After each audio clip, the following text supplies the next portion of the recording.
Good evening, everyone. Welcome to the Monday, February 13th, 11th City Council meeting. Our first order of business will be the Pledge of Allegiance. Pledge allegiance to the flag of the United States of America and to the republic for which it stands, one nation, under God, indivisible, with liberty and justice for all. All right, move on to the roll call members. Clerk, call the roll, please. Mike Kincaid, absent. Absent. Keith Campbell, Yes. Morris Jones, Here. Dick Robertson, Here. John Copeland, Brent Wheat, Present. Sierra Messenger. President. Now we move on to, actually, we will not move on to the approval of minutes. Those are not quite ready, so we'll take those up at our next meeting. Move on to old business. First item up is ordinance 2023-01. Council to consider right-of-way vacation on North Witt Road, County Road North 150 West. This ordinance on second reading. So I have Ben Bontrager reintroduce this to council. Good evening, council. I'll just give you a real quick recap for you here and then just highlight a couple of changes that were made to the ordinance itself, and then we'll turn it over to the IDC to make their presentation. So what's before you tonight is a vacation of the Witt Road right-of-way. If they want to bring up the screen, we'll just remind everybody the location we're talking about. Hopefully it comes up all right. Whoops. Just wanting to pull up.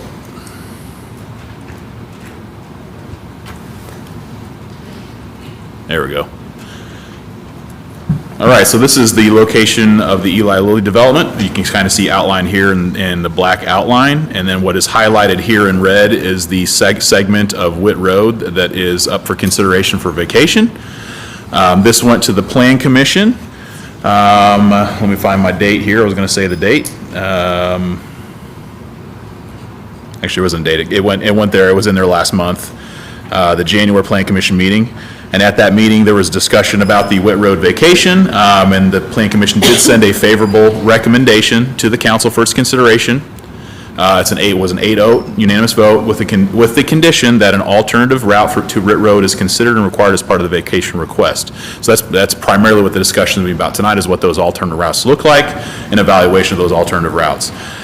So the ordinance regarding the vacation was introduced at your last meeting, and we held the required public hearing. So tonight would be the second reading of that ordinance, and then we'll give a presentation from the IDC on the evaluation of those alternative routes. Just another quick highlight here, there's a couple of changes that were made, or additions that were made to the ordinance. One is there is an additional whereas statement that Mr. Shine will read here in a moment, related to a letter of commitment from the IEDC related to the alternate route. A letter of commitment of construction that was required as part of this, and so there is an additional whereas statement that related to that. And then the other item was the effective date of the ordinance. Previously it stated that it was just effective upon adoption. In this case, we made a change to make the effective date April 1. It's related, there's a couple of folks that are still residing in homes out there, so we didn't want to close the road while they were still residing in those homes along Witt Road. They will be in those homes until the end of March, so April 1st would be the effective date. So those are the only two changes to the ordinance for you here tonight. So that's a real quick recap where we're at tonight. And at this point, then I'm just going to turn over to the IDC. They're going to kind of walk through some background information on LEAP District and on this area, and then also the evaluation of the alternative routes for Witt Road. So with that, I will turn it over to them.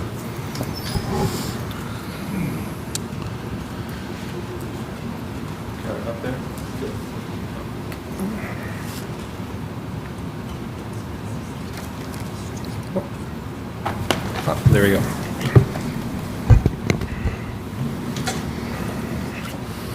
Good evening. My name is Scott Alexander. I'm one of the attorneys that represent IEDC in this matter. As you know, we're here to discuss a request from IEDC to vacate a segment of Witt Road, which some folks may say, well, this is a one-time item and an issue for the council to take a look at, but I'd like to give a little background to show how this piece of the puzzle is really integral to what is going over all the LEAP District. And so what I plan to do tonight is kind of show what IEDC is doing in general and why, and then show how the request for Witt Road and its vacation of the segment fits in that and is consistent with what the LEAP District is all about and is doing. And then the third part will get to the specific evaluation of the western versus eastern bypass routes that you may have seen in your materials. So that's what I'm going to do. I'm going to start with some background information. Most of you have seen this before. This was the concept plan that was created by the IEDC before there was even discussions with Eli Lilly and some of the other folks. You can see up in the top right corner the site of which Eli Lilly eventually became interested in, but you also see other advanced manufacturing, mixed use, and we'll talk about roads, etc. And so there's a larger vision with respect to what is going on with the LEAP district in general, and we wanted to start with that. Now, where are we today? Today, as I stand here, IEDC has secured approximately 9,000 acres in the LEAP district to advance the integrated development of the site. When developed, this area will allow the state to better compete globally for these high-wage jobs and careers in high-tech industries such as advanced manufacturing, research and development, life, bioscience, ag science, tech, aerospace, and microelectronics. Already, over this short period of time where the LEAP district has been out in front, which has really only been 6 to 8 months, LEAP has attracted state, national, and international interest from premier companies that are visiting this area. So as part of this, LEAP will include, and has to include, a new connected, consistent infrastructure and a road network that facilitates this traffic flow and provides access to the hard-tech corridor. In addition, it needs to be consistent with the Innovation Corridor standards with Lebanon's Interstate Overlay District, and we believe it is because that standard wants to promote high-quality, innovative site design and encourage capital investment. Here, the site where Eli Lilly is interested in is right along I-65 and fits into that nicely.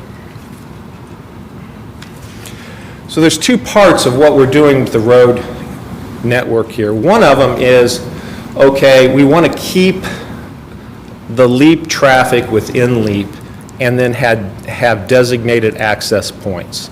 So here is a conceptual road network. Some concepts, frankly, keep 32 as it is. Some concepts end up potentially straightening 32. So none of these things are in stone. What is being worked on is having flexibility to design these roads in a manner that suits the end users that come in. It's a bit of an exercise in Tetris. If somebody says, I want 500 acres here with 1,700 acres to expand, versus somebody that says, I really need 2,000 site right here on my own and that's all I ever need, versus somebody who's 400 or 600 acres. When those come in, then we're able to adapt through this. The second part of this is classifying roads. We want to make sure that we are setting categories of roads that are conducive to public safety, transportation, the needs of the end users, and the needs of the public, frankly, that'll be using those. So we have a series of roads that are in development and nearing final development. And then they will be utilized as appropriate throughout the LEAP district. The goal, and frankly the directive is if you're in Category 2, we're not going to give you a Category 1 or a 3 road for who you are. If you're a Category 2, you're going to have a Category 2 road. If you're a Category 4, you're going to have a Category 4 road. I'm going to show you some of those roads. You may have seen these before, but these are also under development. We're working with the city with Kevin Krulik and his folks, and a lot of work is going on. So this is a major east-west corridor classification. You see it wider, you see drainage, you see sidewalks on both sides and berms. Another one, a minor truck route, rural, that is utilized, and that'll be utilized in an area near the interchange. There's a minor truck route urban. The difference there is really you have sidewalks on both sides from the other minor truck route. You have mixed-use Village Boulevard. You see it's wider. Medians are wider, and paths are wider as well. You have a mixed-use Village Boulevard with a version B, and I will tell you, I don't know what the version B versus A is. I know the engineers have that. Then you have a minor road, and then a major truck route. So how does this start to fit in with where we're on today? Throughout this process, and I've been involved in it quite a bit, folks talk about mega sites. And a mega site is essentially a large site that these entities, these premier companies want, and they all want the same things for these sites. And this slide was easy to create. It took about 7 seconds for me to jot it down, because after seeing 4 or 5 of these folks that come in and are interested, they all want the same things. And I want to make sure you know what they're asking for, because then this is how we respond. They want to locate multiple production facilities on a single site. It's a requirement. They want to create a sufficient buffer for their site. They want to have adequate space for just-in-time suppliers. I wouldn't have thought that was a requirement, but it is for these folks. They want to have the option to expand the operational footprint, not just their initial footprint.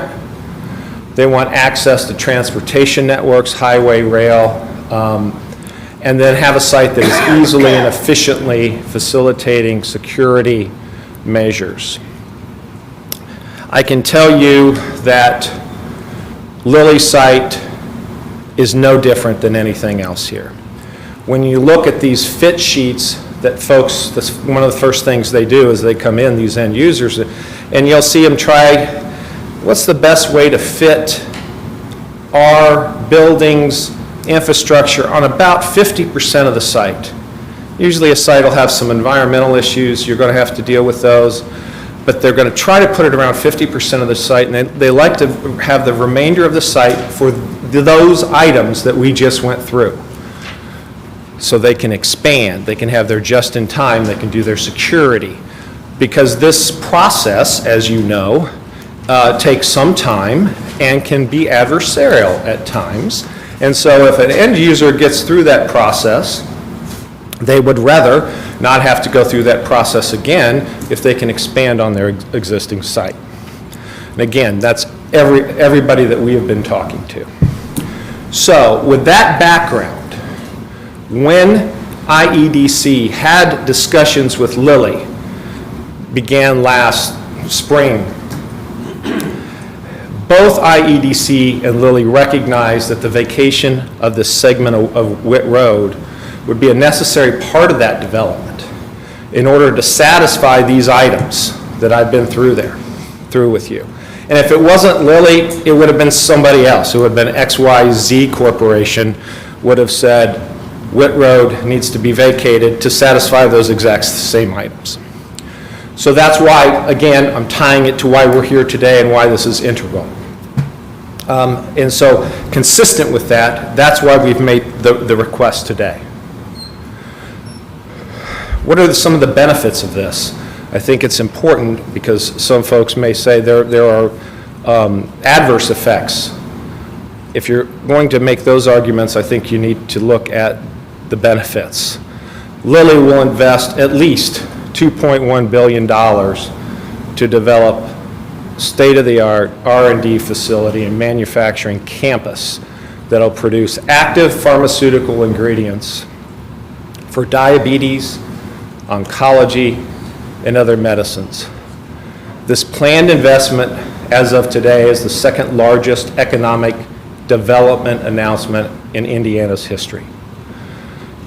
Once completed, the campus will have 12 buildings totaling more than 1.6 million square feet while employing 500 highly skilled folks, engineers, technical staff, scientists.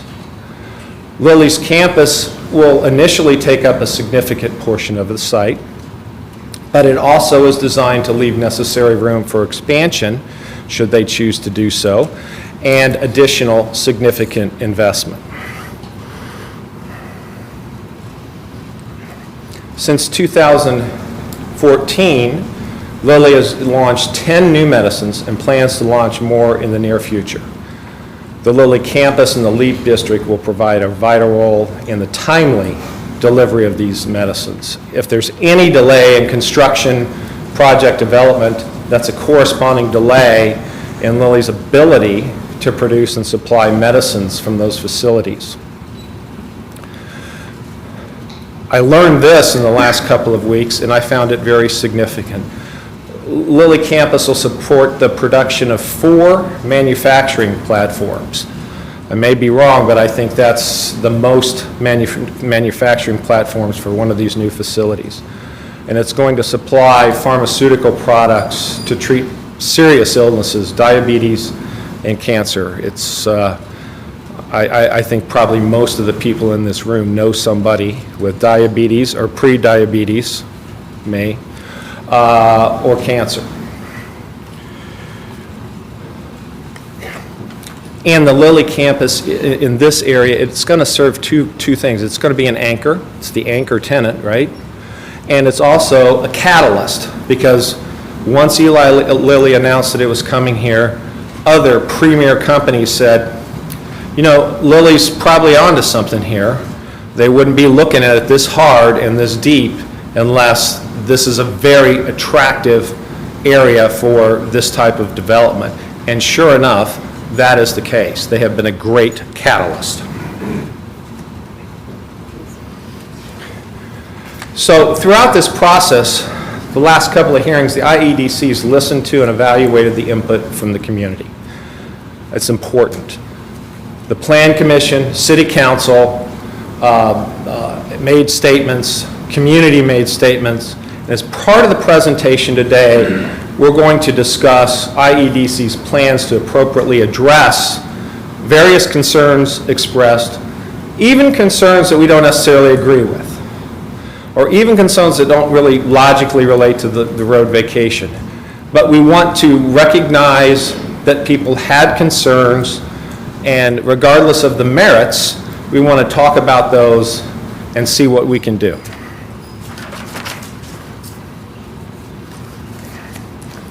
For example, we know that there have been a few folks that are non-resident farmers and a few county residents who don't necessarily live in close proximity to a portion of Witt Road to be vacated, and they've expressed some speculative concerns about the potential inability to use Witt Road for the future movement of farm equipment, and they contend that that can cause a public safety issue. We heard it. When we heard it, we investigated it. We hired experts to assess it. And then we'll talk to you about what we found out with respect to those. Just to show you a brief map, this is called a scatter approach, a map. It shows where various folks have indicated they have concerns over the Witt Road proposed vacation. The average location of any particular person with concerns is 3.6 miles from Witt Road. Some of them are closer, some of them are further, but it shows, and this is important later on, that they're from various locations.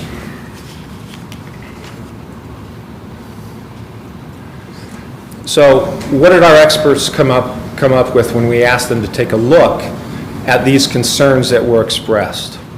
So right now, I'm talking about conclusions that are not in any way based on whether or not there is a bypass road. This is just vacating Witt Road. We had American Structure Point that does a lot of the planning related to this project, and we have A&F Engineering that is a well-regarded traffic engineering study entity.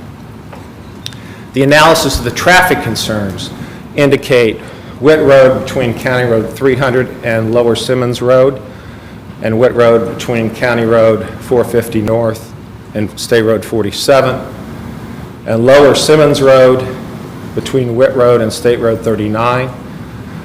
They will all have and maintain acceptable levels of service, even if there is not a single bypass that is created. That's what the experts say. But we're not done there. We asked them to look at the intersections as well. With respect to the intersections, they indicated with a couple of the intersections, because there's going to be some construction related to the Lilly project, that there would be a benefit to have temporary traffic signals at 2 locations. And so that's what we intend to do. The first is at State Road 39, Lower Simmons Road. We'll have a temporary traffic signal installed at that intersection. The second, State Road 47 and Witt Road. Temporary traffic signal, but also some temporary turn lanes that you see at that location.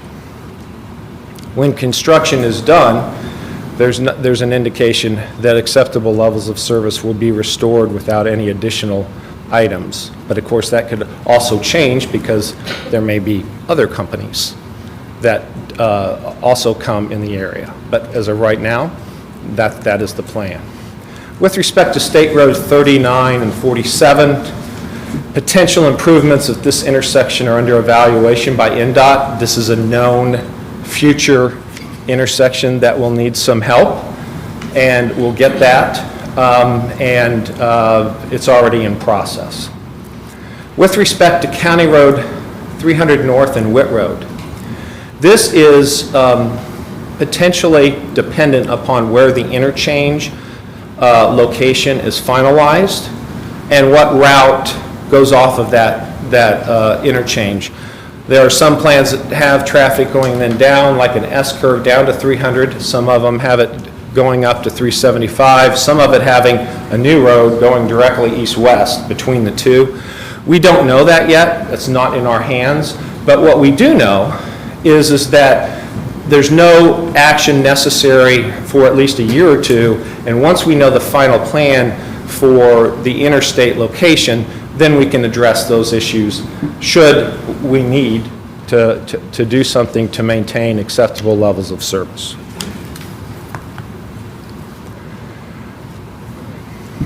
Third, without any bypass, that plot, that scatter plot, indicated that no person is uniquely affected, which is a legal term, but that's one of the things that we have to show here, as proposed for the segment of Witt Road to be vacated. If folks have alternative ways to get from point A to B, and if those folks that have concerns are from all over the place, the law is crystal clear that a vacation is completely appropriate.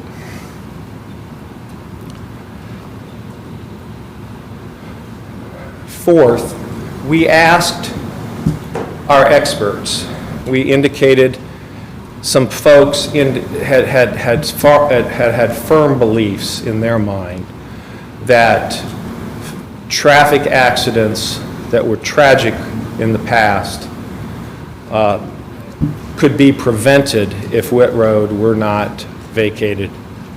So we asked them to take a look at that and to tell us their opinion. The traffic engineering experts noted that those prior accidents were indeed tragic, They also occurred when Whit Road was open, and that closing the small segment as requested will not have any detrimental effects on the movement of these farm vehicles. In essence, there was no logical connection between the concern and what is being requested here.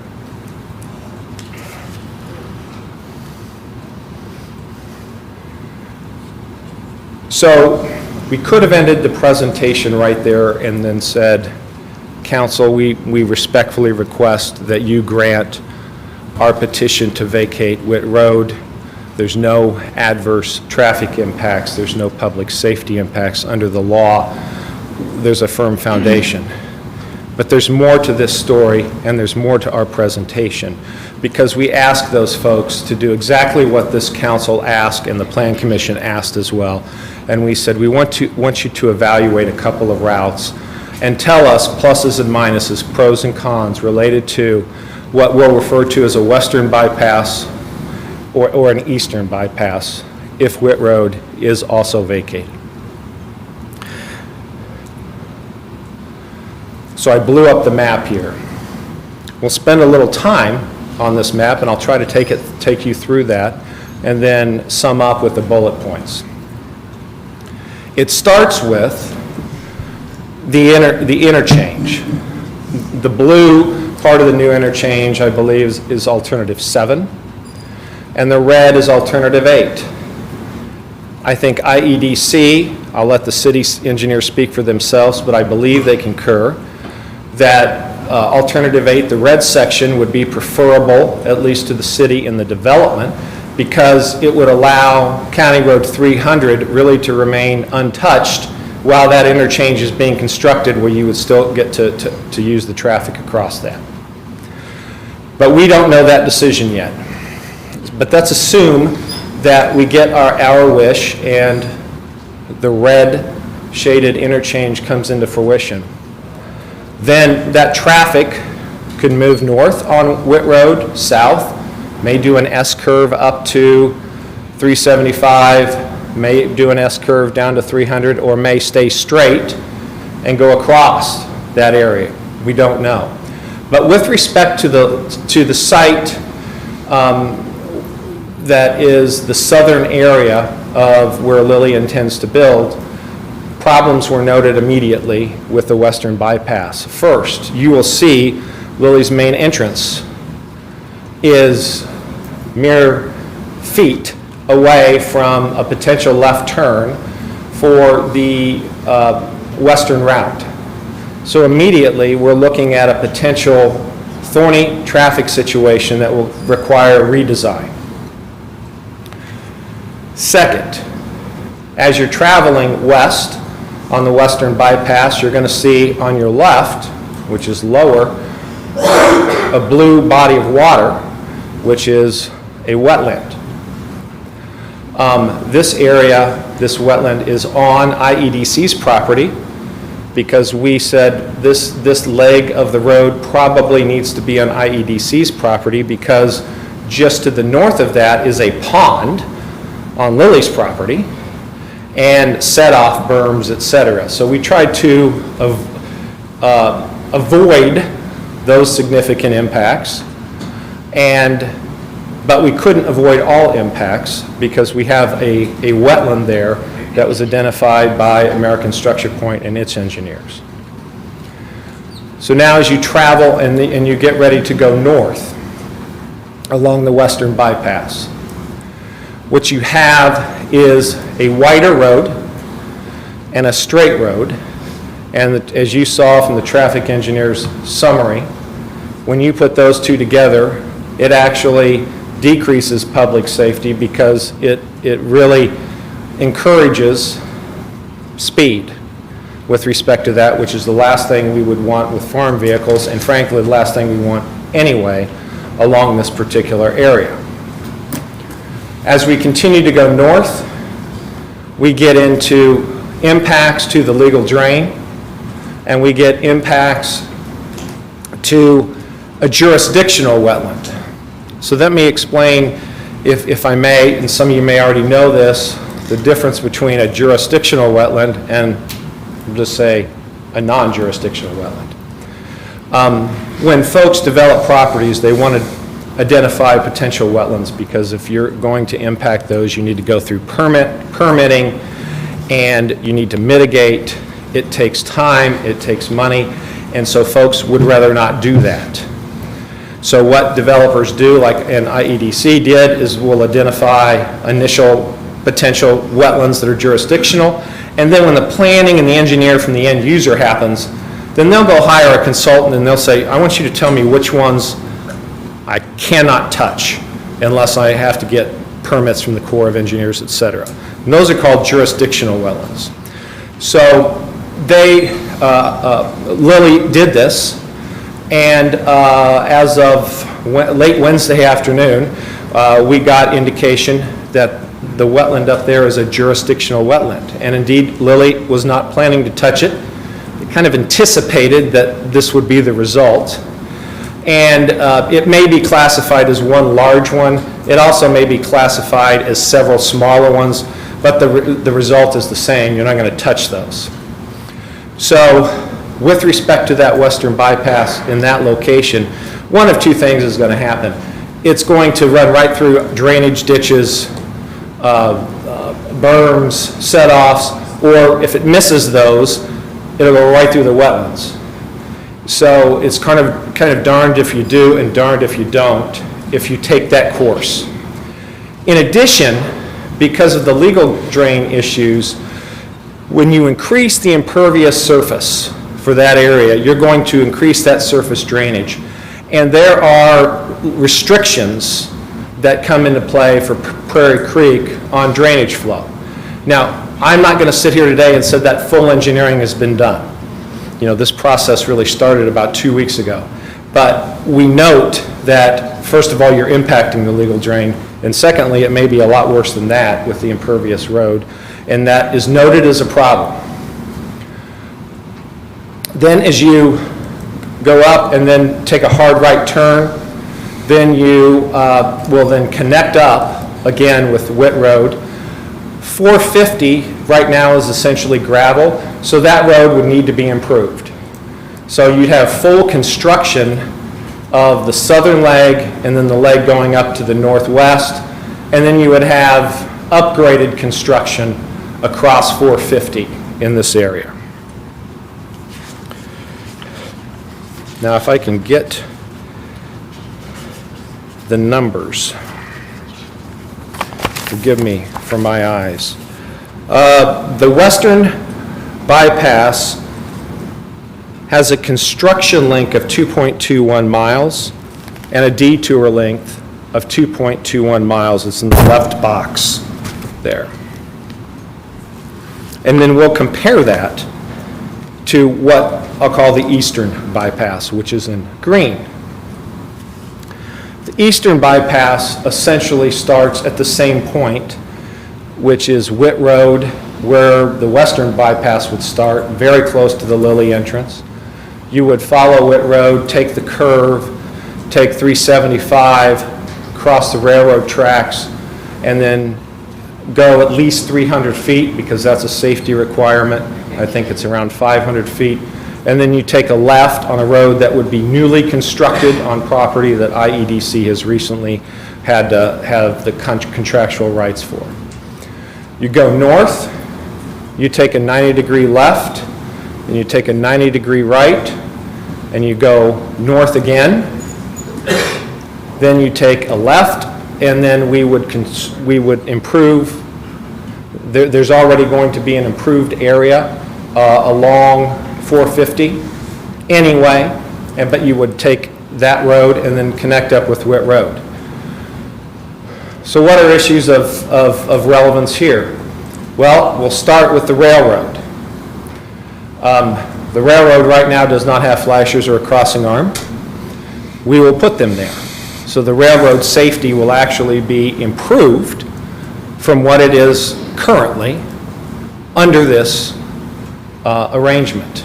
It will have the crossing arms, it will have the flashers, and it meets the set-off requirements from those. What else? The 90-degree turn.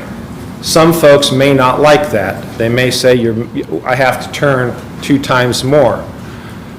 Our professionals, our traffic engineers said, this is much safer for these farm vehicles. You are widening the roads. If you're going to widen these roads and put 4 feet of extra bike path on both sides, now you're, again, going to have a straight strip and you're going to have people speeding. So we have intentional traffic calming here. So this is not something that folks are going to want to go and just zip up or down, which is intentional. With respect to the length of this area, the construction length is only 1.35 miles. It's 40% less. Less construction means quicker completion with respect to this area. The detour length, because some of this is existing road, is very similar to the western route. It's a little less. It's 2.14 miles. Again, the detour length for the western was 2.21. So the eastern's a little less. Essentially a wash with respect to that.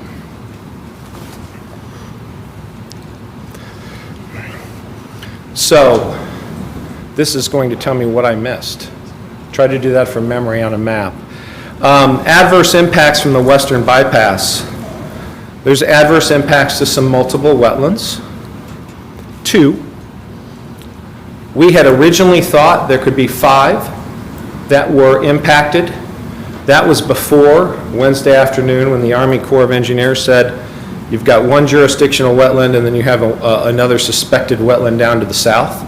So we modified that map because we needed to update that based upon that information that was provided. So some of you may have seen 5 wetlands impacted in the council packet. Now you're seeing 2. That's based upon information that just came in from the federal government.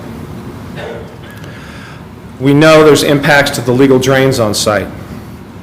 We know that the location of the solar field that will provide up to 15% of the campus energy will need to be moved. The solar field is next to a road. The road goes around certain environmentally protected areas. So you can see this cascading effect of moving one thing when you're in, and you end up moving 4, 5, 6 things. And by the end of the day, now you've inhibited potential expansion. The configuration of the main entrance to Lilly, because the 2 road intersections lie a few hundred feet apart, would create additional traffic flow and safety concerns. Again, this is not the lawyer, this is the engineers that are talking about that. We'd have a loss of available usable land for the Lilly campus. We would have inhibited potential future facility expansion and development.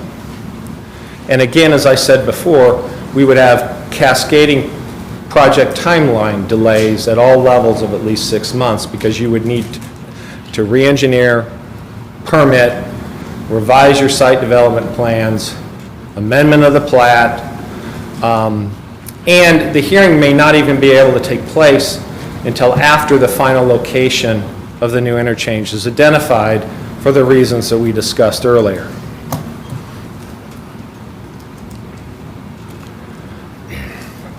What are the advantages of the eastern bypass that you saw? Well, it advances the 2nd largest economic development project in the state's history. We think that really cannot be forgotten here. Shorter length and completion of construction. It's not going to be delayed due to any legal drain, traffic design, or other drainage impacts. One question I received over the weekend was, what about any potential wetland impacts? We've seen the wetland impacts on the western. Well, we started this process 2 weeks ago. We have observed the area. We don't believe there's any wetlands there. But you can't officially do a wetland delineation study until it's done in the spring, summer, and fall. You can't do it in the winter. And so we're not able to do that other than say, we don't think there's going to be any problems whatsoever, but I'm not going to stand up here and say we've done a wetland delineation study because we can't. until springtime. It allows construction without negatively impacting the entire project timelines. The folks from the construction side want to be out on that site early. Could be tomorrow, it could be next week, as early as those 2 days.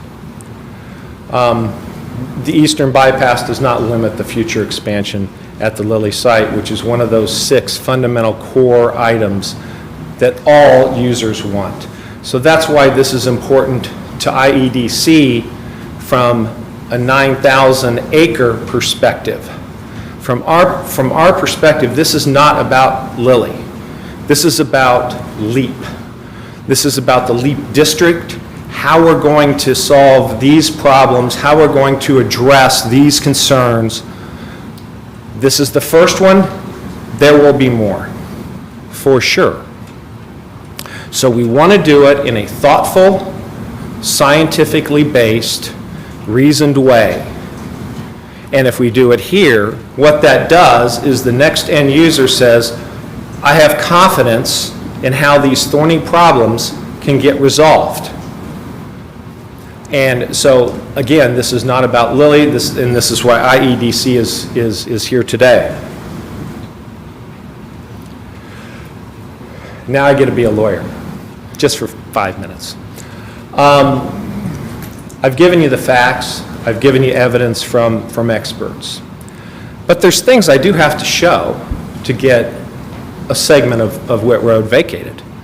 One of them, under the law, I have to show IEDC owns both sides of the segment of the road to be vacated. Check. Got it. Petition to vacate satisfies the procedural requirements. Identified the segment, circumstances, public notice, public hearings.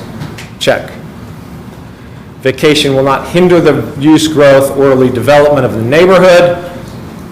Check. To the contrary, it'll facilitate growth. The vacation will not hinder public access to a school, church, or other public building or place. Check. It doesn't. The vacation will not make access to lands of aggrieved persons, which is something defined under the law, difficult. As we previously demonstrated, if you have an alternative route and you are affecting not just one unique party, but several, then that supports the vacation. We have that. Courts a lot of time will just look at the map I showed you and say, affirmed. It's vacated. The eastern bypass will further facilitate and maintain safe travel and acceptable levels of service. We've given you testimony in the record on that. Check. Therefore, the IEDC respectfully requests that the City Council approve the vacation of a segment of Witt Road, as Ben said, effective not today, but on April 1st, 2023. I'm here to answer any questions you may have. Thank you, Scott. Any questions from council for Scott this time?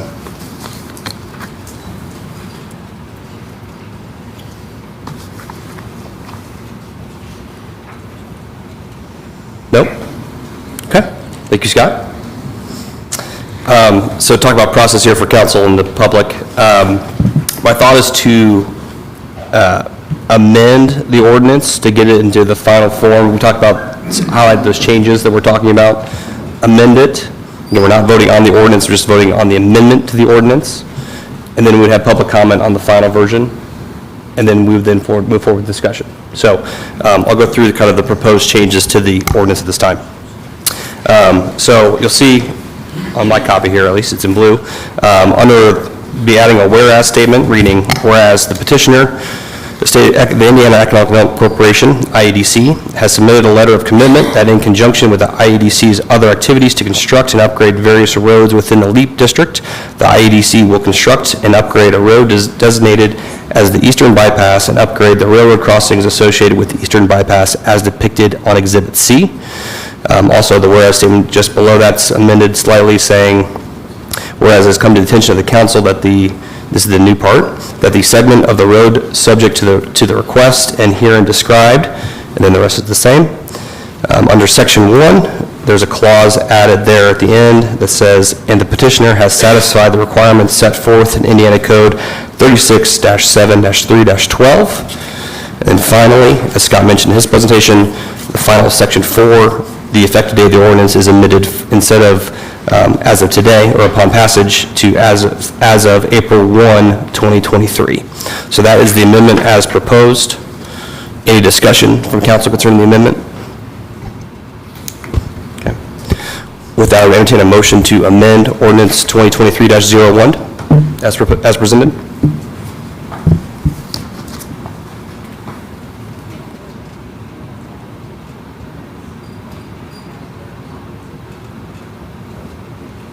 We have motion to amend as presented. Is there a second? Second. Second from Morris. All those in favor say aye.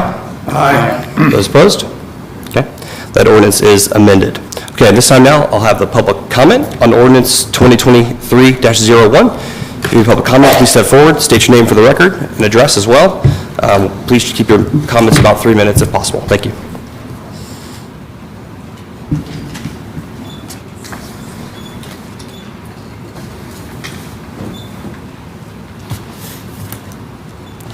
Good evening. Brian Daggy, 2005 West, 250 North, Lebanon.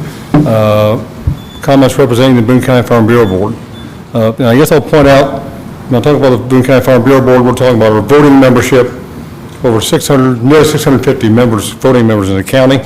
And they're not all just farmers per se, but many of them are landowners, retired farmers who live in the city of Lebanon who have concerns about this project.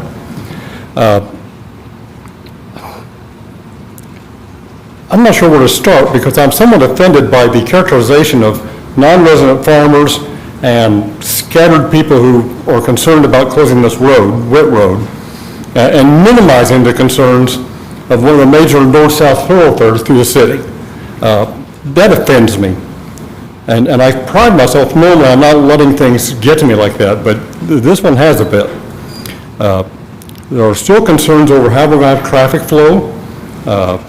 I understand that the vacation of the road is likely going to happen. But when you think about the precedent you're setting here, I've seen other roads within the county, and I know this isn't in the county now, but it's still basically a county-type area. When those have been done in the past, and many of you have seen it as well, that has usually been, it met the conditions that were laid out, but it was also a road that usually had so little traffic that the county or whatever entity was glad to give it up. That's not the case here. This is an improved road that is used daily. The traffic engineers is an example of some of the facts and figures that have been cherry-picked here. Talk about low road numbers and the safety issues aren't that important. If you look at those same traffic numbers, though, and look at 39, State Road 39, and US 52, there's tremendously high numbers. That's why that road and a minimum bypass is needed to provide that area to get through with not only slow-moving farm equipment, but other types of traffic as well. They've painted a picture of the western side as being wetlands, jurisdictional wetlands. And he's correct on one thing. In 2 weeks, they don't have a clear picture of what those wetlands look like. And I understand that because that's part of my daily job is looking at wetland issues, soil and water issues, and dealing with the Army Corps, in fact, and times dealing with how to get permits. The wetland issue is something that can be overcome. It's not a deal breaker in this kind of a thing. Their solar field is obviously an area that's going to be impacted as well if you want to follow along the same chain of thought. So this is an issue that they've really over-specified in my mind. If the city is going to give this kind of concession to vacate the road, and I understand that's likely to happen, then I think after giving that to Lilly, IEDC, want to have the position of saying, what is the best route for the public? And you can paint a picture of it. It's a little longer on one side, advantages on cost. In a $2.1 billion project, 0.8 of a mile of road construction is a drop in the bucket. I don't think that's an issue that amounts to anything.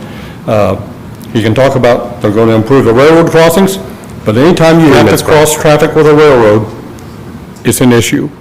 If we can keep the folks on whatever type traffic off a railroad crossing, I think it's to our advantage. I'll wrap this up, but I think, I want you to think about what you've heard tonight, where IEDC is wanting to dictate and overrule home rule in terms of not only this particular project, but their view of the entire project. You set this precedent, and you're going to be coming back and letting them dictate how things to be done on the entire 9,000 acres that they claim to have under contract. Thank you. Thank you for your comments.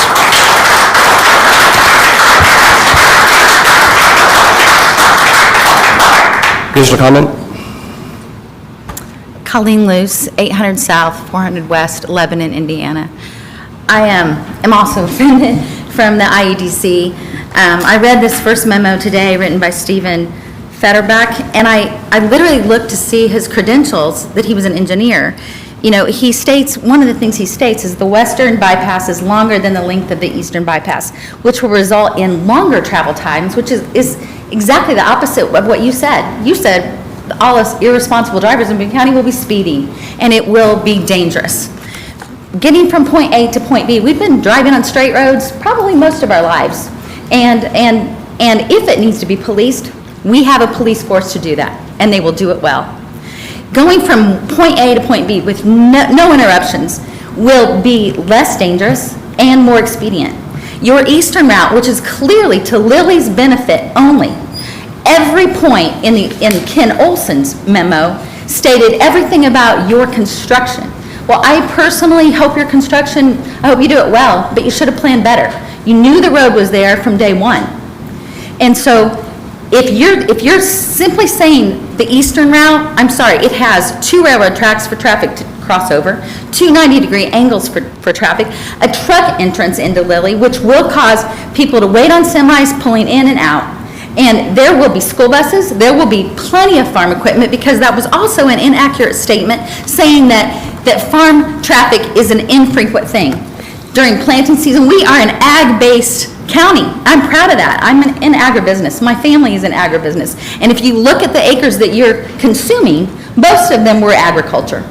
So it is personal to me, because you're changing my landscape for the rest of my life. It's gonna happen, I've accepted that, but then let's do it well. And I think Lily needs to take responsibility to do it well. You can hire engineers to revitalize this in a matter of weeks, if it needs to be done. And if you really care about our community, then do it right. The western side, I think, is clearly the safest option. And what I said in the letter that I sent to most of you council members today, I'm sorry that it came late. I did not see those memos until mid-morning. But I'm just imploring you to not make the vote tonight. Please look at these facts. The wetlands thing, I respectfully, non-respectfully say is a joke. I sell crop insurance. You know, it's clearly not a wetland. There was a crop there, recently. And so I just think, I really encourage you to take time to check some of these facts. Just don't make it a quick vote. That's all I'm asking. If you decide the eastern is better, then at least do it because you know you researched the facts. I think their memos were very skewed. And again, I say that respectfully, but I did. I looked at both authors of these memos. I wanted to see what companies they were from and what expertise they had, because it was obvious. It was obvious who they were written for. And I apologize that I'm emotional, but you are affecting what I've grown up in, my family's business, my life business, and the LEAP project has not encroached my property yet, but I'm hearing that it's probably going to, because even though you have 9,000 acres, I think everybody wants it to be 11. So you're going to change what I look at every morning when I walk out of my house. It's no longer going to be cropland and trees, it's going to be a warehouse or housing.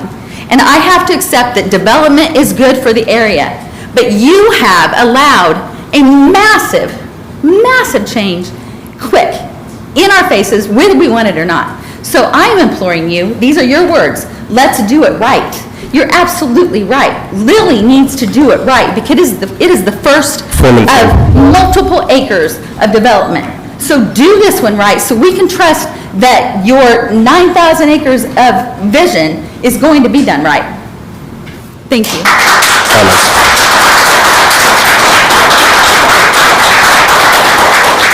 Additional comment?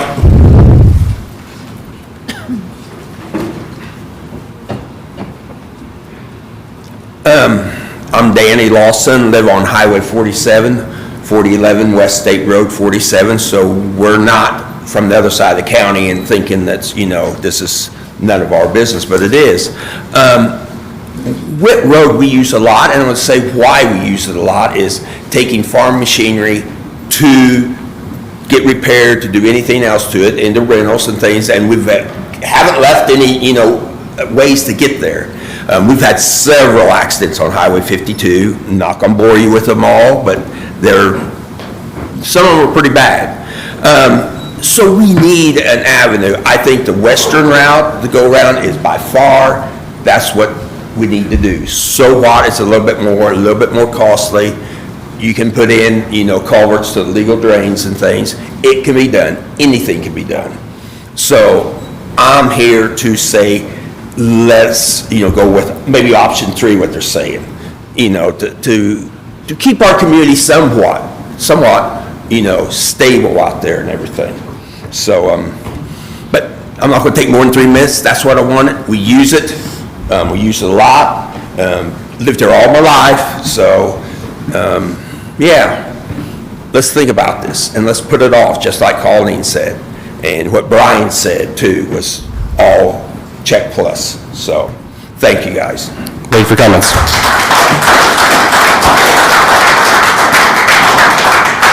Additional comment?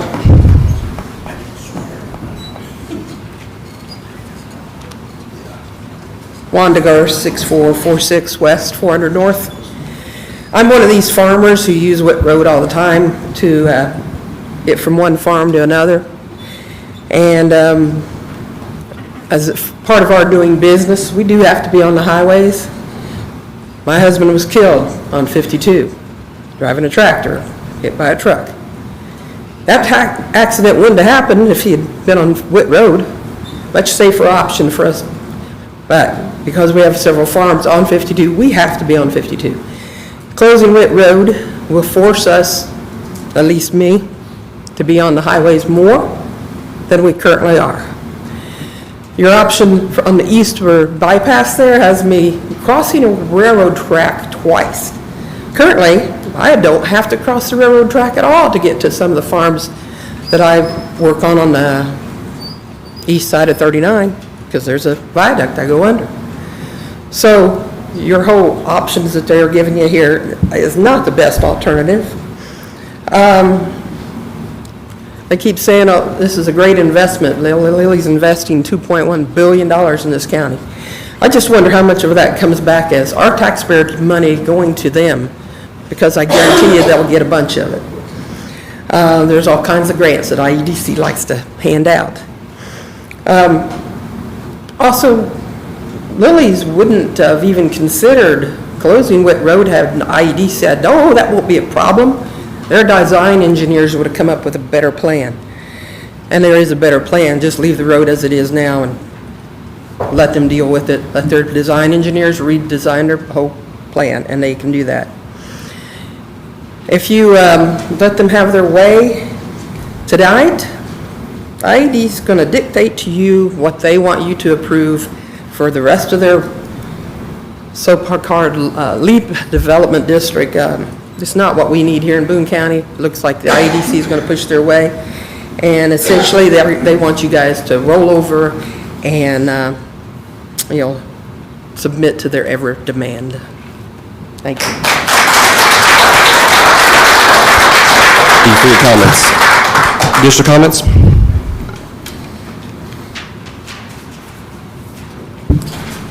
Damon Crease, 1133 Brookside Drive. I'm one of the people who probably doesn't live close enough to warrant my opinion being heard, but I care about this community. I'm born and raised here. I've left and come back because I realize this is a great place to be. I try to be as involved as I can be, and I just want to say, I forgot your name, I'm sorry, he said precedent. What decision you guys make is going to set the precedent for everything that happens going forward with this entire project. So I really hope that you guys will urge caution on this. And then I guess my thought is, looking at this, because I had the first thought of the bypass when I first saw they wanted to vacate the road, this would make sense. Why not both? I understand that's an additional cost, But if we're going to be expanding our town, if we're going to be making these big changes, why don't we do both things? Why don't we make it that much easier for people to get around and not have to worry about all the extra traffic? Because I was traveling home, I work up in Frankfurt. I was traveling home the other day on 39, there was an accident. I was parked, so I checked Facebook real quick. It said avoid the area for 2 hours. So I had to turn around, I had to take 450 gravel road all the way around about to Elm Swamp to get back home. If this happens when we've put in this eastern route, how long is it going to take for that eastern route to have an issue? A semi-truck, farm equipment, another accident, and then where are we going to go? Everything's just going to be completely log jammed at that point. So if we're going to continue expanding, why not do both things? We can do the green route immediately, it sounds like. It sounds like that's going to be an easy process for them to make happen. And then they can take the time to work out the red, the more negative, I guess, route in red, for a way to work around all the issues of wetlands, which, yeah, as anybody who's seen a map knows that there's not really any there. Or change, I mean, they've cut it straight across here. Why not make it avoid Lily's main entrance a little bit more? I mean, there's ways to work around this if we want to do that. So I just hope that whatever decision you guys make, it's one that's best for the community, our growth that's happening, and make sure that everybody has a place to drive safely, whatever vehicle, farm equipment, or semis, or their personal cars, or even bikes. I don't know, people riding bikes out there. So, thank you. Thank you for your comments. Additional comment?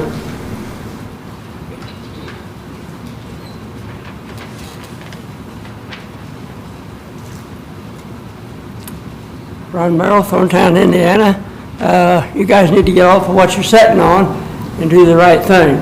Lily screwed up and bought ground where they shouldn't have. Now they want to set up Wet Road for their benefit, not ours.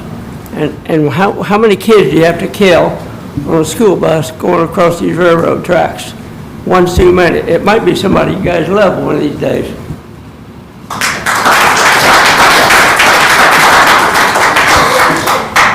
Additional comment?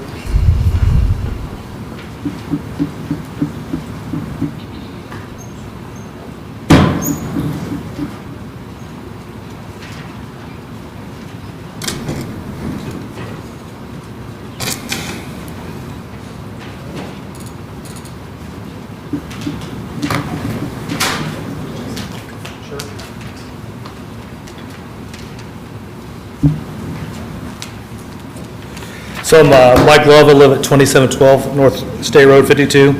So the one thing I learned tonight, and I never thought I was going to learn, straight roads are bad. So I'm thankful that the interstate designers don't put 90-degree turns in them. That being said, I just want to talk positive parts of the Western. So, when you look at the Western side, the first thing that's going to happen when they build their solar field is they're going to put infrastructure in. Infrastructure is going to be roads. These roads are going to have to support, let's say, 70,000-pound trucks, CMAT trucks. So that's the first thing that's going to go in there. If you go with the Western route, you're going to have a ready-made road right from the get-go. So I think that's a plus for Lily. Anytime you can avoid those kind of costs would be, I would think, good for Lily and their shareholders. The solar array, again, would be easily maintained from that road, right from the get-go. Could be built from that road as well. Drainage projects are already in the vicinity. I can't tell if this is a new drawing or not, but there is a swale that's going to be over there that's about 100 feet wide roughly, that extends from the southern portion of the property up to the creek. So that's going to move all that array, I believe, 100 feet or so. And if that was the case 9 o'clock this morning, if that's changed, I'll be more than happy to admit that, but that came straight from the county. So they're looking at moving that, so you got a tile there, you got a swell there. It'd be an excellent opportunity to add some drainage for the roads. Also, you have to look at potentially a security fence. I know security is a big deal for Lily, I totally understand that. If you draw a security fence all the way around their perimeter and you bring the fence on the inside of the solar array and then you loop a fence around them, you could actually service the solar array from that road with outside contractors. I'm guessing Lily is not going to be maintaining this array with Lily employees. I could be wrong, but it wouldn't make sense because it's not going to be daily repair and maintenance, but it will be maintenance. So they can actually use that road that's improved, it's plowed, it's kept, in good working condition, and they're going to be able to use that as an access to work on their solar array, which I think is a huge plus. Less traffic interfering with the truck entrance. So I get it that the entrance to the plant from the regular employees, it'd still be the same. But if you go to the west, you're not going to actually interface with all the truck traffic. So I think that would be a plus. And you're actually going to keep, we talk, they have a 300-foot buffer for security, and, they want to keep as far away from the plant as possible. If you go to the west, you're away from these people by, hundreds of feet. So, I mean, it seems like on a security level, you're actually in better shape if you go to the west. And again, it comes back to that, we're keeping a distance between, the non-Lilly employees and their, and their facility. So I think it's a huge plus. Driving on a straight road, avoiding 90-degree turns, I think, it's pretty straightforward, and that's the best decision. So I know I used my time. I appreciate you listening tonight, and that's all I have. Thank you.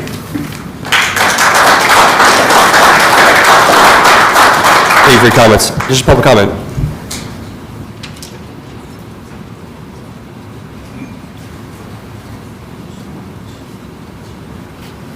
Donnie Lawson from Thorntown. Some of the numbers and figures and, excuse me, or studies that were done earlier, and I think Mr. Love said it very well, of the 90-degree turns are safer. I've been an EMT and a fireman for 37 years. Turns in roads like that are not safer. They're not safer for semis. They're not safer for rescue equipment to go through. A straight road is a safer road. Otherwise, they would not be built. And I know that from experience, from all the years of experience that I've had with that in the Thorntown area. So I don't believe that. Not here in Boone County, anyway. And I think we need to look very careful at that. If you are going to build that road on the east side, then make it straight. It'll be safe. People pay attention to what they're doing for the most part. When you have farm equipment going around those big curves, you do nothing but take up the whole curve. And if a bus is coming, then you got to get out of the way, because that bus takes precedence. Or if you're on an emergency run, the fire trucks, the ambulances, and the rescue equipment have to get there in a very quick time to save lives. Curves do not save lives. Thank you.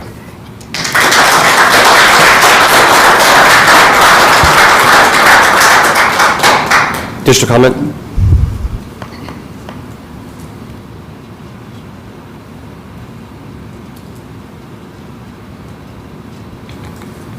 Okay, seeing none. Discussion from council. Oh, yeah, I'm sorry. Good call, Rob. Let's have you read the ordinance, please.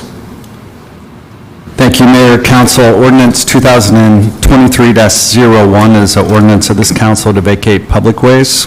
Whereas it's the duty and responsibility of this council to maintain the public right-of-ways for the benefit of the citizens of the city and to vacate those no longer needed for the benefit of the public. Whereas there's been filed before the City of Lebanon Plan Commission a petition, docket 23-2, to vacate a portion of the public street right-of-way of North Witt Road, specifically a 3,920 linear foot section of the road located between County Road 375 North and County Road 450 North. That's collectively described as the real estate and described in Exhibits A and B. The Planning Commission voted 8-0 to send a favorable recommendation to this council for its consideration with the condition that an alternative route to Witt Road is considered and required as part of the vacation request. Whereas the petitioner, the Indiana Economic Development Corporation, the IEDC, has submitted a letter of commitment that in conjunction with the IEDC's other activities to construct and upgrade various roads within the LEAP district, the IEDC will construct and upgrade a road designated as the Eastern Bypass and upgrade the railroad crossings associated with the Eastern Bypass as depicted on Exhibit C. Whereas it has come to the attention that the council that the segment of the road subject to the request as herein described is no longer necessary as the benefit to the general public and should be vacated. Therefore, be it resolved, pursuant to Indiana Code, the city has the authority to vacate public rights-of-ways and now finds that the public right-of-way identified in Exhibits A and B attached hereto is no longer needed for the benefit of the public, and the petitioner has satisfied the requirements set forth in the Indiana Code. After a duly advertised and public hearing required by Indiana Code, the council finds it proper and necessary to vacate the public right-of-way identified in the Exhibits A and B. The conveyance of the real estate shall be to the Indiana Economic Development Corporation. And again, this ordinance shall be in full force and effect as of April 1st, 2023. All is provided by the laws of the state of Indiana. Thank you, Rob. Now the ordinance is read on second reading. Council discussion. I've got a question for Ben. I hate to put you on the spot, but... Exactly. You work for us. I guess I didn't leave quick enough. And I'm not being completely facetious about that. You work for us. People have raised some good points tonight that I've had similar questions. However, we have to make some kind of decision. So have you heard anything tonight that gives us any reason as a council to table this? To table it? Not necessarily. I think you've heard you've heard a lot of information. You've heard information from the IDC, you've heard information from the public. I think you have the information necessary to make a determination on the route.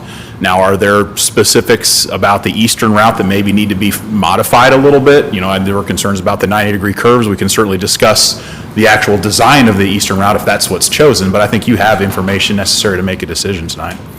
Okay. So that road is not set in stone at this point? The design is not. It's essentially what's in the ordinance is the location. Okay. Yeah, we're, tonight, just, it clarifies eastern, it doesn't say the design, it's just the location, east or west, yeah. Okay. Additional questions? Sorry. Yeah. Just maybe even to add to that, I know Kevin's got a lot of data from the traffic studies. If there's anything specific about the traffic studies you'd like to understand from him, I know he was pulling those up back there in case there are any questions related to those as it relates to traffic counts and those sorts of things. So just make sure you guys know that too. So no matter which side of the road it's built, though, it will be able to facilitate tractor traffic, correct? Yes, yeah, the design of the road will facilitate those widths, yes. Double checking.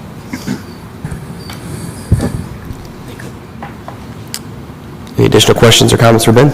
I just have a question. This is more for Kevin. Don't want to put Kevin on the spot, but since... We also pay his salary too, so that's fine. I'll do the same.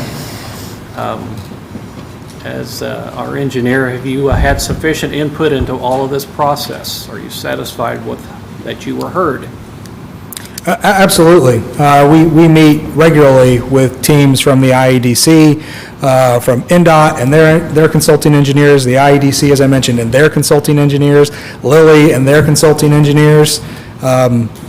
We had another phone call today to review the traffic impact statement and studies associated with the Lilly project.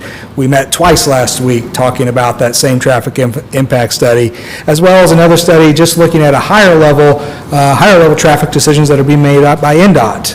So, yes, nothing is new to me. We've been talking about this for months. Traffic studying by the IEDC and their consultants goes all the way back to May of last year. So we've been looking and talking about traffic and traffic impacts for a long time. Is there something more specific I could get into on this? I want to make sure that we're balancing certain things here. So if there's conjecture or comments that we're being pushed around, I want to make sure that you, representing the city, has input into that process and you're satisfied with it. Yes, I am.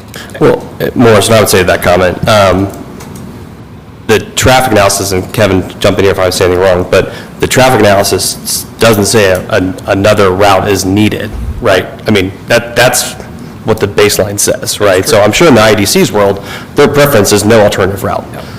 That idea of an alternative route came from the city, right? So we're not being pushed on by the IDC. This has been a process to develop this, right? At the Planning Commission, right, the Planning Commission said, we'll vacate it, or we'll recommend vacation, but there needs to be an alternative route. That was set by the city, not by the IEDC. Right. So anybody saying that we're just doing whatever the IEDC says, it's just not That's the truth. what I wanted to make sure that was voiced. And I think that's fair to note, that the traffic analysis would not warrant the need for a bypass. They heard our concerns. We heard concerns of residents that came to visit us in our office. We relayed those concerns to Lilly and IEDC and their consulting teams, and then we brought that up at the Plan Commission meeting, and that was the recommendation with which this vacation was forwarded to you, is that a suitable bypass, an alternate bypass be studied and proposed. And so they have participated in that process to figure out the best way. There's pros and cons to east and west. You know, I can point out issues, pluses and minuses, both ways. Do I have a problem with the eastern route? Not necessarily, as long as the railroad crossings are properly upgraded so that traffic can safely cross over them, that the crossings are properly upgraded so that they are safely closed, complete closure, not like some of our other crossings around town that might have a flashing light and nothing else. We want crossing arms. We want crossing arms over all lanes of traffic.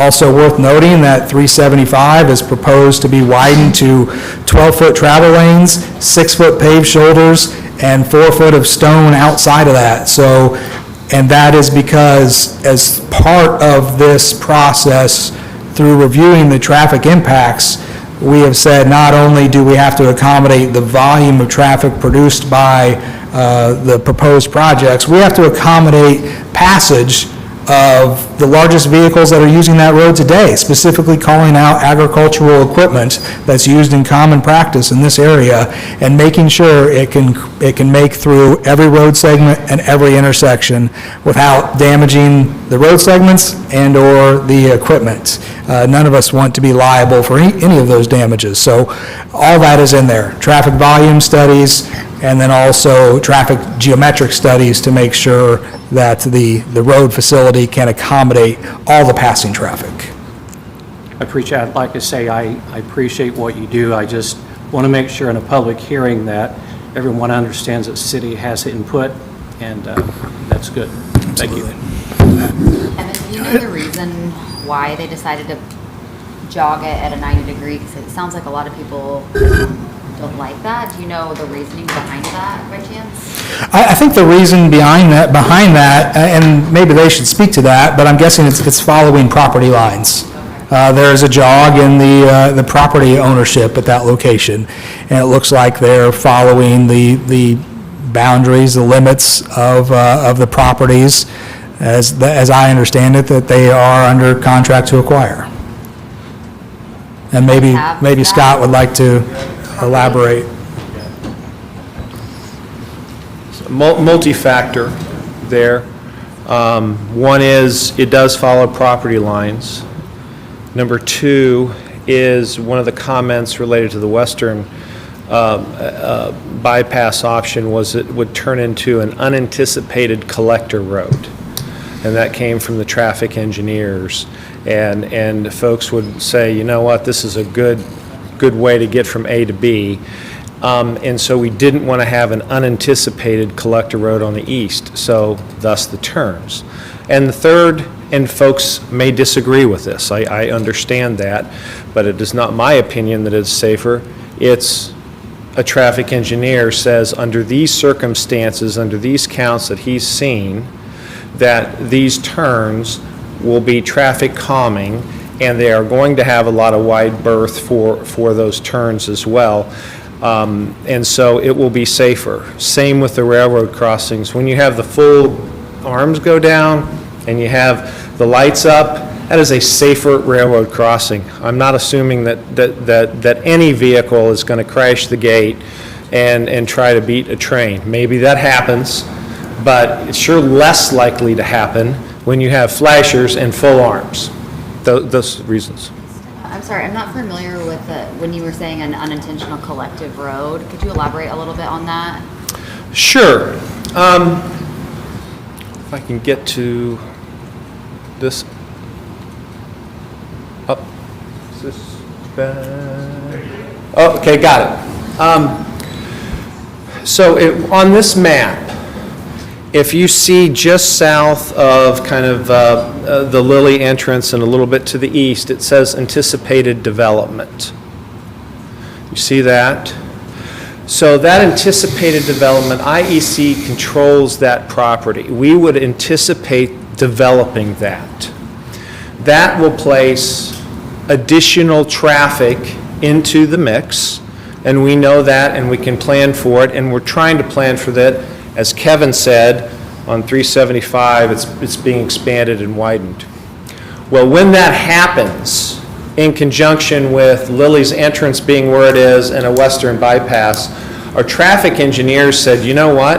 I could see people from there saying, I don't want to mess with this particular interchange, and using that as an unintentional collector road. So it develops into a road that you didn't plan for it to be, with that heavy traffic, which would be exactly what you don't want with farm vehicles, which is another reason that it goes back to the two turns there. That is not, if you look at the green route, you can see that's not going to be an unintended collector road. So that was the reason. Okay. Additional questions for Kevin or Ben, the applicant, or comments? Keith? Yeah, I have a question. I've heard all this. Can you tell me how many trains come through our city in a week's time or a day's time? What we understand from the data we received is it's roughly 2 trains a day, maybe 3, maybe 1, but it's on average 2 trains per day. Total, not new, that's current total. Yep. Right, and it's our understanding from talking with the operational people at Lilly, that they would be placing additional cars onto those trains. On average, probably around 4 cars, maybe upwards of 10, but they would not be new trains dedicated to Lilly service. They would be trains that are already traveling on those tracks that would now have a couple of cars that they would drop empties off and pick up full cars. As my understanding, that's their primary disposal route for solid waste facilities.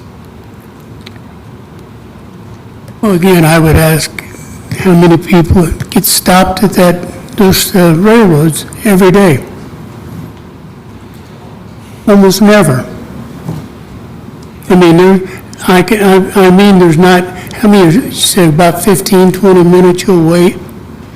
Probably less than that. The trains in this area are approximately a half mile long on average, traveling, I believe, 25, 30 mile an hour is the speed limit on that track. So it wouldn't take long for a train to pass a crossing, as it is today. Would it increase with Lilly being there and they're wanting a spur to go there? Would that time increase? Yeah, of course. It will. Go from 5 minutes to? I think what the data that Lilly said, so the idea is that, a train going up that track, north on that track, would have train cars that they would be delivering to Lilly. They would back those cars into the Lilly site, uncouple them, and then Lilly would have traffic car movers that would possibly maneuver those cars and then would you like to answer this? Let's let the expert, there go. Thanks, actually, you were covering it well. So Jennifer Massey, Eli Lilly and Company, LTC South in Indianapolis. So we don't expect to have additional trains for our site operations. So the current quantity of trains going up and down that track will not be changed by our operations. We do expect that we will have additional cars on those trains, okay? We are intending to buy and utilize a train, a car mover. So as the train comes from the south, it'll enter our campus. It will go into our spur, and it'll be able to decouple there. We'll do all the car movement internal to the site, so that minimizes the time that back and forth movement will be happening with the train. In talks with CSX, we expect for the total duration of that train movement would be around 30 minutes. And that would be not on 375, so we don't expect 375 to be blocked during train movement. simply because of the length of the trains. At this point, they're too short, and even with our additions, they're too short to block 375, so that impact would be on the north side only.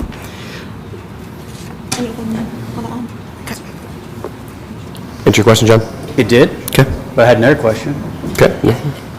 I'm not really for sure if it's for you. It's, we talked about these 9-degree turns. Again, I'm not an engineer, but is there a way to design to get rid of one or two of these 9-degree turns? Again, just to clarify, the design that's laid out on the map is not the approved design. Right. Right, so That's what the concerns were tonight. That's why I was asking the question. And we can hear that concern, and we can address that going forward, but that's just, we're not necessarily approving the proposed design of the eastern route. East versus west. Correct. Okay. Yeah. Yeah, we're a long way from final construction documents for any of this. We're working through those packages that are just at a planning level at this time. We've received some additional construction packages related to earthwork and demolition, but the full site construction package has yet to be submitted because we're not through development plan phases at this time. So that would be something that would have to be developed over time. I can't speak to, when we say 90-degree turns, we're not anticipating coming to a stop and then turning in a 90-degree movement at 0 speed. There would be some sort of radius associated with those turns, but what exactly is the design speed of that radius? We can't speak to that. I think we could have more conversation tonight, but that's not something that we've seen to date, nor can I speak to at this time. Yeah, Kevin, with your professional experience, and then maybe one of their engineers could speak to this as well. I guess my question is, if we go to the east side, how long do you think it's going to take to develop the east side road? And if we go to the west side, with all the issues that we have there, how long do you think it might take them to probably get the west side path in? To build it? Construction the time to timeline? build it? The time to build it is what I mean. Building, 3/4 of a mile of road, I'd say on virgin ground like that, I think that's easily done in a construction season. I don't know that I'd want to put any stricter constraints on that, but definitely something, when I say construction season, April through November, but, outside of the winter season, I'm sure you could build 3/4 of a mile up to 1.5 miles probably in one construction season in those kind of conditions. I don't know if there's any further input there. Yeah, if you're talking about just the construction itself, that's one thing, but we've got wetlands, we've got redesign, we have, on the western side, we don't even know, according to our traffic expert, whether a western entrance can be built. What we're doing is chasing a hypothetical here based upon what final alignment will be for the interchange. So we don't even know that we could start on a western bypass for potentially a year or more, because if you would have to go through the Army Corps permitting process, the drainage board, the re-engineering, the plat, potentially redesigning the entrance, and then we don't even know if you can do it because of where the alignment is for the interchange. So construction is one thing, but I don't want it to be lost. I mean, you're looking at a long time. Yeah. A long time. If somebody wanted to go the western route versus... Well, that's what I was getting at, because if we close Witt Road, okay, and if you decide that the west route's probably the best route, you're probably 2 to 3 years before you get there, by the time all the changes you got to go through, and waiting for NDOT to decide where they're going to go with their road. If you and can so do it. forth, and all the other issues that are problems that we have there. Whereas if we go to the east side, you're probably about one construction season, and you could get that road in, maybe 2 at the most, because the longer you wait, they're not going to have any access anyway for a couple of years, so. That's what our traffic engineers Yeah. say. There's a lot of, there's a lot of issues both ways. Ladies and gentlemen, public comment is over already. There's a lot of issues on both sides of this project, whether it's west or it's east. And it's just, the western side? Why did you put it on paper? Ma'am, excuse me. Additional public comment, or excuse me, additional comment from council. I'm done. Baker, you good? I would reiterate what Scott just said. I mean, wetland permitting alone, I've never seen it go faster than 6 months, and I've seen it take a lot longer. Yeah. It's not a quick Yeah. permitting process when you're talking about a Corps of Engineers permit. Any other questions, comments from council? Okay. Seeing none, this time then I would entertain a motion concerning ordinance 2023-01.